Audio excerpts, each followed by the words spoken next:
ఉన్న బంగారాన్ని విడిపించి ఆ రోజు ఆన్లైన్ ధరకే కొంటుంది కొమ్మూరి గోల్డ్. అందరికీ నమస్కారం. సుమన్ టీవీకి స్వాగతం. నేను గీతాంజలి. శ్రీమాత్రే నమః. లలితా శాస్త్రం శివకామేశ్వరి ఆనందమయ్య అమ్మతో.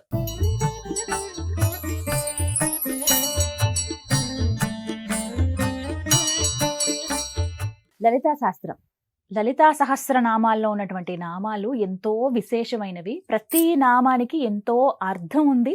అంటే లలిత రహస్య నామ స్తోత్రం అని కూడా మనం చెప్తూ ఉంటాం. రహస్యం అంటే చెప్పకూడదని కాదు, అందులో ఇంకా నిగూఢ అర్థాలు ఉంటాయి, అవి మనకు ఎంతో ఉపయోగపడతాయని అమ్మ ఎప్పుడూ చెప్తూ ఉంటారు. ఇందులో భాగంగా ఒక్కొక్క నామం మనకున్నటువంటి ఒక్కొక్క సమస్యల్ని కూడా తొలగిస్తుంది, అవి పారాయణ చేయడం వల్ల కూడా చెబుతూ ఉన్నారు. మరి ఇవాళ ఒక నామం గురించి, మనకున్నటువంటి అనేక సమస్యల్లో ఏ సమస్యకి ఎటువంటి నామం మనకు బాగా ఉపయోగపడుతుంది, ఎలా మనం పారాయణ చేయాలి, అమ్మని ఎలా కొలుచుకోవాలి తెలుసుకుందాం. మనతో పాటు ఉన్నారు శ్రీ శ్రీ శ్రీ ఆనంద శివకామేశ్వరి సన్నిధానం పీఠాధిపతులు శివకామేశ్వరి ఆనందమయ్య అమ్మ. అమ్మతో మాట్లాడదాం. అమ్మ నమస్కారం. శ్రీమాత్రి నమః. శ్రీమాత్రే నమః. లలితా శాస్త్రం అమ్మ ఎదురు చూస్తూ ఉన్నారు, మధ్యలో గ్యాప్ వచ్చేసింది. అయితే ఒక సమస్య అమ్మ, అంటే కామెంట్స్ లో మనకు అడుగుతూ ఉన్నారు, ఇందులో అసలు ఎంతటి కష్టాల్లో ఉన్నామంటే ఒకటి విడిచి ఒకటి రావడం, ఇంకా వాటిలోంచి బయట పడలేకపోతున్నాం, కూరుకుపోయాం ఆ ఊబిలో, ఇంక జీవితం ఇంతేనేమో అని ఇంకా నిరాశ చెంది, డిప్రెషన్ అంటారు కదా, అలా ఇంకా వాటిలోకి వెళ్ళిపోతున్నారు. ఇంత కష్టాలు నాకే ఎందుకు పెట్టాడు దేవుడు, ఇందులోంచి నేను బయటికి రాలేనా, నా జీవితం ఇంతేనా అనుకున్న వాళ్ళకి లలితా సహస్రనామాల్లో ఎటువంటి నామం బాగా ఉపయోగపడుతుంది, ఎలా పారాయణ చేయాలి? తప్పకుండా చెప్తారమ్మా. సుమన్ టీవీ వీక్షిస్తున్న ప్రేక్షకులందరికీ శ్రీమాత్రే నమః.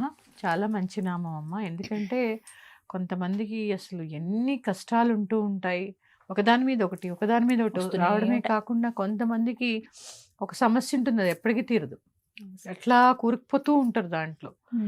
కొంతమంది చూడండి, ఒక చోట అప్పు చేసి ఇంకో చోట అప్పు చేసి ఇంకో చోట అట్లా ఇరుక్కుపోతూ ఉంటారు సాలిగూడులాగా. ఇట్లా ఉన్నవాళ్ళు ఒక మంచి నామం చెప్తానమ్మా, కానీ ఒక్కటి మాత్రం చెప్తున్నాను, నమ్మకంగా త్రికరణ శుద్ధిగా భక్తి శ్రద్ధలతో చేసి ఆ యొక్క అనుగ్రహాన్ని పొందండి, దాని ఫ్రూట్స్ తీసుకోండి. ఎందుకంటే ఒకళ్ళు పెట్టారమ్మా, మీరు చెప్పాక నేను మన కామెంట్స్లోనే చదివాను, మేము చేసామమ్మా, ఫలితాన్ని పొందాము, మీరు కూడా అందరూ చేయండి అని పెట్టారు కింద. అందుకని చేయండి, త్రికరణ శుద్ధిగా నమ్మి చేయండి, తప్పకుండా ఫలితం ఉంటుంది. ఆవిడ అమ్మ అందరినీ కరుణిస్తుంది. ఆ నామం వచ్చేసి దుర్లభ, దుర్గమ, దుర్గా, దుఃఖహంత్రి, సుఖప్రద. ఎంత మహత్తరమైన నామం చూడండి. ఆ దుర్లభమైనటువంటి దుఃఖాల్ని కూడా తీసేసి మనకి ప్రశాంతతని, దయని ఇచ్చేటటువంటి తల్లి ఆ దుర్గా. మనలో ఉండే దుర్గుణాలే కాదు, బయట ఉన్న దుర్గములు అంటే చాలా అసలు తీరని కష్టాలు అన్నమాట. వీటి నుంచి మనల్ని బయటపడేటటువంటి నామము ఎలా చేస్తారు అంటే, ముందుగా ఓం ఓం దుర్లభ, దుర్గమ, దుర్గా, దుఃఖహంత్రి, సుఖప్రదాయై నమో నమః. ఈ విధంగా ఈ నామాన్ని తెలుసు కదా, అందరికీ తెలిసిందే, మళ్ళీ చెప్తున్నాను. చక్కగా అమ్మవారికి షోడశోపచార పూజ చేసుకోవాలి, లలితా సహస్రనామాన్ని అంతా పఠించాలి, ఆవిడికి నమస్కారం చేసుకుని, నా కష్టాలు తొలగిపోవడానికి ఈ నామాన్ని నేను పారాయణ చేసుకుంటున్నానమ్మా, నన్ను అనుగ్రహించని ఆవిడ అనుజ్ఞ పొంది ఇలాగ 41 రోజుల పాటు చేయండి. చేసి బెల్లం పానకం, పెసరపప్పు నివేదన చేయండి. ఖచ్చితంగా పానకంలో మిరియాలు, సొంటి పొడి వేయాలి. వేసి ఈ ప్రసాదాన్ని ఇంటిండ్ల పాది తీసుకోండి, బయట వచ్చిన వాళ్ళకి ఇవ్వద్దు. ప్రసాదం మామూలుగా పెట్టి తింటాము, కానీ ఇది మీ కోరిక కోసం కదమ్మా, కొన్ని పాటించాలి.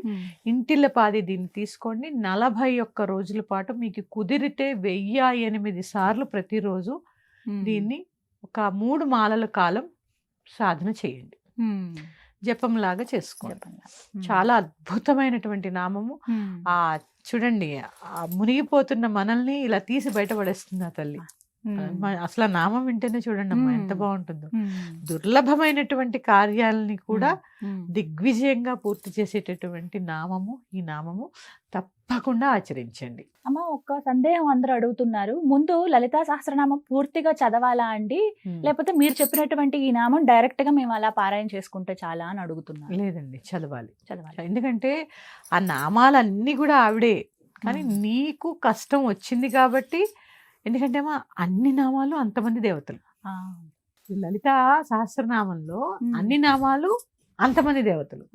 కానీ అమ్మతో మొదలై అమ్మతో పుట్టుతుంది, శ్రీమాతతో మొదలై అంబికతో ముగుస్తుంది. అంత అమ్మతత్వం. అమ్మతత్వంలో ఆ దుర్గమ్మని కొలుస్తున్నాం. నా యొక్క ఈ కష్టాల నుంచి నన్ను గట్టెక్కించు.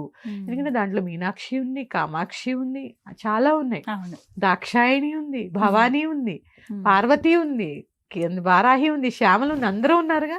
కానీ దుర్గమ్మని దుర్లభ, దుర్గమ్మ, దుర్గా, దుఃఖహంత్రి, సుఖప్రద అని ఆ సుఖాన్ని ప్రసాదించమని ఆవిడని వేడుకుంటున్నాం. కాబట్టి ఆ ఖచ్చితంగా మొత్తం చదివి ఈ నామాన్ని ఒక్కదాన్ని మీరు చక్కగా జపం చేసుకోవాలి. 1008 సార్లు పారాయణ చెయ్యాలమ్మా. 3 మాలల కాలం చెయ్యాలి కనీసం. 3 మాలలు చేస్తే బాగుంటుంది. 3 పూట్ల కుదిరితే 3 పూట్ల చేసుకోవాలి. ఇంకా మీకు చెప్తున్నాను కదమ్మా, కర్మ తొందరగా కరగాలి అంటే సాధన ఎక్కువ చెయ్యాలి. అంత ఈజీ ఏం కాదు కదమ్మా. ఇప్పుడు మనం ఇలా మాల తిప్పగానే అలా ఏ మిరైకిల్స్ జరిగిపో. అయితే కర్మ కరుగుతూ ఉంటుంది.